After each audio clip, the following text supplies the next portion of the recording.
Welcome to A Beginner's Guide to the Doobie Brothers. Formed in 1970, the Doobie Brothers were a band that originated in San Jose, California. Tom Johnston, vocals, guitar, John Hartman, drums, Patrick Simmons, guitar and vocals, and David Sjogren bass formed the initial core of the band, although a number of other members played parts over the course of the band's life. Just like in the previous Beginner's Guide video covering Roxy Music, the Doobie Brothers were marked by two distinct eras. In this case there was the original classic rock era with Tom Johnston as the frontman, and later the Michael McDonald dominated yacht rock era, which was a blend of pop, jazz and R&B influences. Both of the term classic rock and the term yacht rock used to describe the two eras were of course coined years after the band's period of primacy, but they are apt descriptions nonetheless.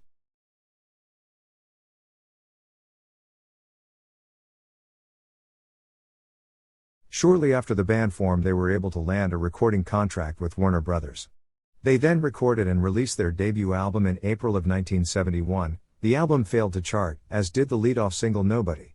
The album had an acoustic and almost country sound to it, but their prior following during their touring had been a biker gang sort of crowd. In fact, the Northern California area Hells Angels gangs had been particularly strong supporters of the band. Warner Brothers sent the band on tour in the summer of 1971 to support the album. Later, in late October 1971, the band started recording several songs for their next album. Bassist Sjogren left the band after disagreements with the band's producer, Ted Templeman. By December, Sjogren had been replaced with singer, songwriter and bass guitarist Ron Porter, while Michael Hosick, who had joined the band on tour as a second drummer, was also added to the lineup as a regular member of the band. By July of 1972 the band released their second album, Toulouse Street, which featured a more polished and well-rounded sound than their debut album. It also featured keyboard contributions from Bill Payne of the band Little Feat, which enhanced the fullness of the album. On the strength of two singles, the album would go on to be certified platinum in the US. The first single, Listen to the Music, was written by Tom Johnston. It reached number 11 on the Billboard charts in November of 1972. The song was a call for world peace. The idea was that music is universal, and humanity had that in common. And it was more important than politics and wars, and music could bring people together. The notion was a perfect fit for the times. But the musicality, which fit the message of the song, was the undeniable star of the composition. The song reached number 29 in the UK and also charted in Canada, Australia, and New Zealand. The follow-up single, Jesus Is Just Alright, was released in November of 1972. Just as Listen to the Music was at the peak of its chart performance. The song was originally written and performed by the Art Reynolds Singers in 1966. It had already been covered by the Byrds, but it was the Doobie Brothers version that was most notable. The shortened, single version of the song reached number 35 on the Billboard chart in February of 1973. The other notable song from the album, which was never released as a single but did become a part of the sound synonymous with the band, was Johnston's Rockin' Down the Highway. It was a well-crafted and noteworthy contribution to the album. There was barely an interruption in the band's hits. The following album, The Captain and Me, was released in March of 1973, just 1 month after Jesus Is Just Alright had peaked on the Billboard chart. The lead single from The Captain and Me was Long Train Runnin'. It was released the same month as the album and peaked at number 8 on the Billboard chart in late June. It also reached the top 10 or top 20 in several other countries. The album meanwhile managed to peak at number 7 in the US. This would be their first top 10 album, far outstripping their previous effort, which didn't quite make the top 20 on the Billboard album chart.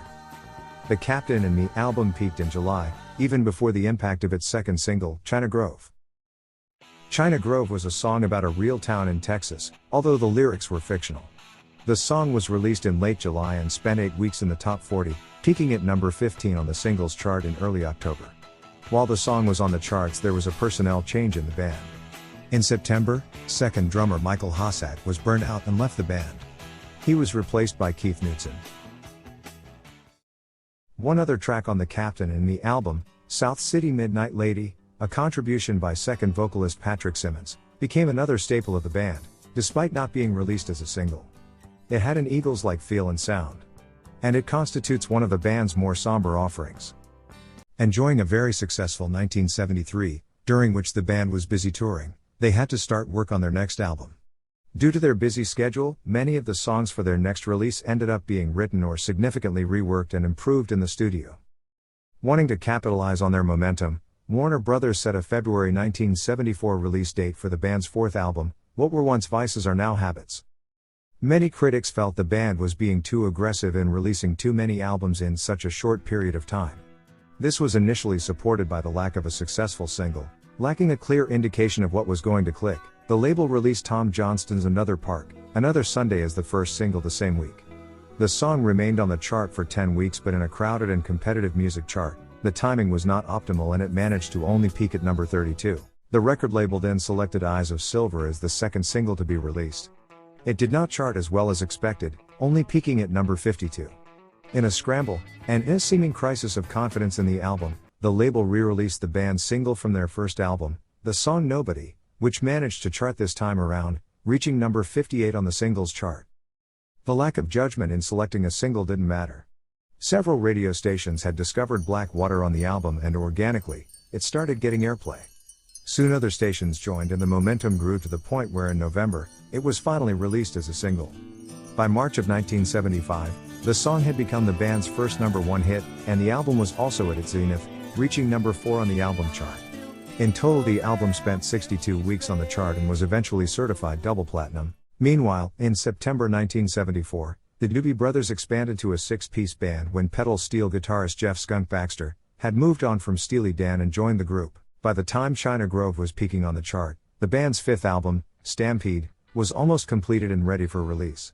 In April 1975, Stampede was released along with the single Take Me in Your Arms, Rock Me a Little While. The song was a remake of a 1965 R&B hit by Kim Weston. The song has been covered many times, but the most successful version in terms of the Billboard Hot 100 was the version by the Doobie Brothers. It topped out at number 11 in June of 1975. Two other singles followed, Sweet Maxine, which reached number 40, and I'd Cheat the Hangman, which only got as high as number 60. A second era. Despite the lack of a strong second single, the album did manage to hit number 4 on the chart, perhaps in part due to its close proximity to its predecessor. The album did well enough to be certified gold in America and silver in the UK. It was during the tour to promote Stampede, lead guitar, vocalist and writer Johnston was forced to take a break due to an illness. With Johnston having to leave in the middle of a tour, Michael McDonald was brought in on keyboards and vocals. Like Baxter, Michael McDonald had also been a part of Steely Dan. This moment marked a turning point for the band.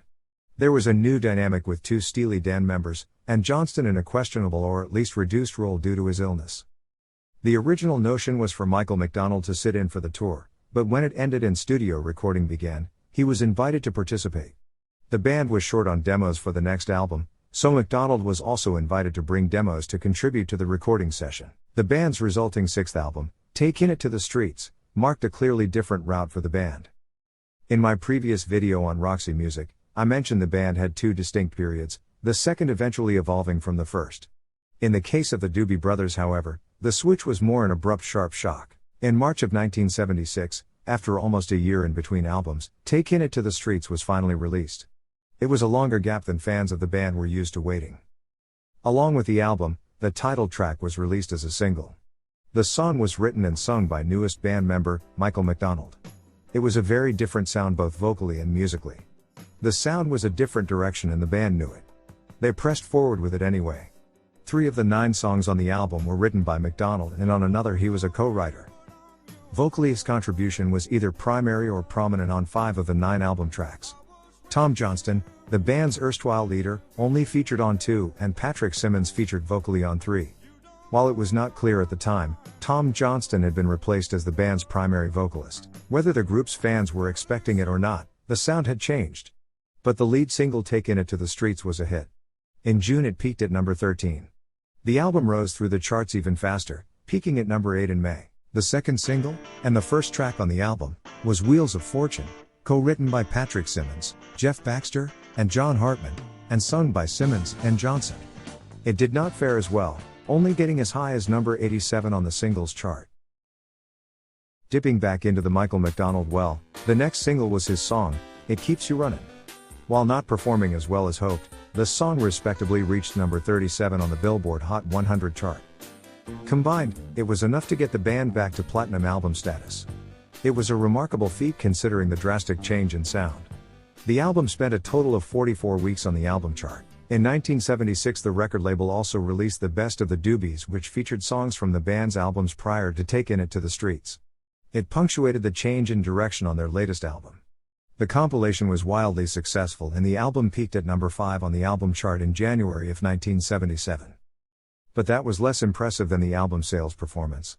It was certified diamond, 10 times platinum, and double platinum in Canada. It remained on the Billboard album charts for an impressive 95 weeks, nearly 2 whole years.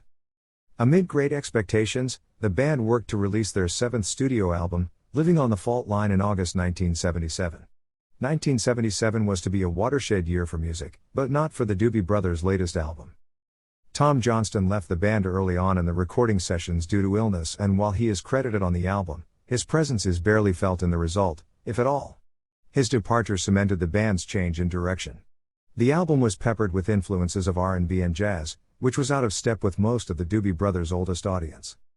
Regardless, the album did make the top 10 and reach gold status in the US, even though it only stayed on the charts for 21 weeks, which was no longer considered a success by Doobie Brothers standards. There were 3 singles released from the album: a cover of Marvin Gaye's 1966 hit Little Darlin', I Need You, which reached number 48 on the Billboard singles chart. It was followed by Echoes of Love, which only got as high as number 66. That in turn, was followed by Nothing But a Heartache, which did not chart. The latter being the only Michael McDonald song from the album released as a single. The lack of sales was not indicative of a reduction in talent, but rather a change in direction that the fans perhaps were not prepared to follow right away. The album was good, it was just different. From a sales perspective, there was a bright spot on the album, albeit an ironic one. Michael McDonald had co-written You Belong to Me with Carly Simon, and it was included on the album. It was the Carly Simon version, however, that became a hit. In December of 1978, the Doobie Brothers released their 8th album, Minute by Minute.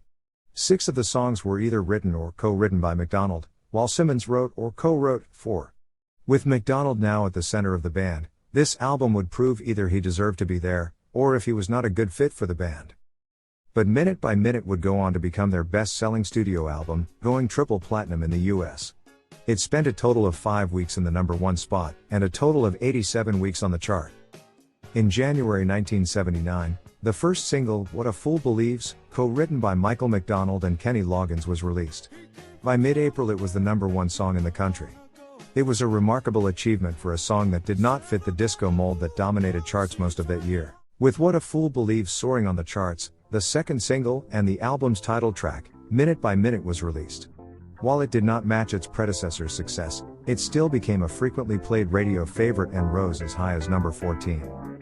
It was nominated for a Grammy Award for Song of the Year, but lost the award to What a Fool Believes. The third single, Dependent on You, was co-written by McDonald and Simmons, and released in July of 1979. It only reached number 25 on the charts, but it might be the most instructive song on the album, due to the writing credits. It serves as a stylistic bridge between the 2 eras of Doobie Brothers, and showcases both of the pre-McDonald and McDonald era sounds. The 9th and not exactly but kinda sorta final album of the Doobie Brothers was one step closer. The band's lineup had changed, with only Simmons, Knudsen, McDonald and Porter remaining. The 1970s were gone when the album was released in September of 1980, almost 2 years after the previous landmark album. But music was changing. Blondie, the B-52s, Michael Jackson, Pink Floyd, Queen, The Pretenders, and Tom Petty were some of the stalwarts on the charts the week in September that One Step Closer was released. There was still space for the McDonald-driven Doobie Brothers sound. Christopher Cross, George Benson, Ambrosia and Robbie Dupree were doing well on the charts with similar sounds to the latest incarnation of the Doobies. The band also had the anticipation of their fans, who were anxious to hear the follow-up to Minute by Minute, working in their favor. Within a month, the album quickly shot up to its peak of number 3. That may have been in part due to the first single, Real Love, having been pre-released in mid-August, and reaching its peak the same week as the album. The follow-up single, One Step Closer, peaked at number 24. The band toured in support of the album throughout 1980 and 1981. But by the end both Porter and Simmons had had enough, and quit, though not simultaneously. At that point, no original members of the band remained and McDonald was interested in a solo career. It seemed like that would be it for the band. The band did reunite for a farewell tour in 1982 and recorded a live album, which was released in June 1983, unironically called Farewell Tour. And that was it. Except it wasn't. Knudsen became a supporter of the Vietnam Veterans Aid Foundation. In 1987 he persuaded most of the Doobie Brothers members to join him for a benefit concert, and the Doobie Brothers were back together for a benefit concert with a lineup bigger than they had ever had: Tom Johnston, Pat Simmons, Michael McDonald, Jeff Baxter, Teron Porter and 6 other former members, as well as their former record producer Ted Templeman. Because of the strong demand for tickets, the single concert evolved into a 12-city tour. At the Hollywood Bowl, the tickets sold out faster than any time since the Beatles had played there. Musically, the band played songs from every album. The reunion led to the group reforming and recording with members Johnston, Simmons, Hartman, Porter, Hossack and Lockhind. In May of 1989, nearly a decade since their last hit, the band released Cycles on Capitol Records. The album featured a top 10 single, The Doctor. The album peaked at number 17, and was certified gold. A follow-up album, Brotherhood, in 1991, did not fare as well, without support from Capitol Records. Despite some memorable content, such as Simmons' Dangerous. But again, music had changed. Dominating the charts were Nirvana, Soundgarden, Pearl Jam, Red Hot Chili Peppers, with U2 as the non-grunge band outlier. Even more standard rock music had become much harder-edged, with Metallica and Guns N' Roses being more representative of the sound at that time. The band toured throughout the 90s, releasing 2 more live albums during the decade. The 2000s saw not only compilation albums, but 3 more studio albums as well. The latest, Southbound, was released in 2014 and reached number 16 on the charts, although 1989 saw their last Hot 100 charting single. The band was inducted into the Rock and Roll Hall of Fame in 2020. At the time of this video, the Doobie Brothers are set to release another album, Liberté, on October 1, 2021 and plan a tour in late 2021 into early 2022 to support the album. That's it for the beginner's guide to the Doobie Brothers. Thanks for watching. I hope you enjoyed it. If you did, don't forget to like and subscribe. If you want to stay up to date with more content, hit the notification bell as well.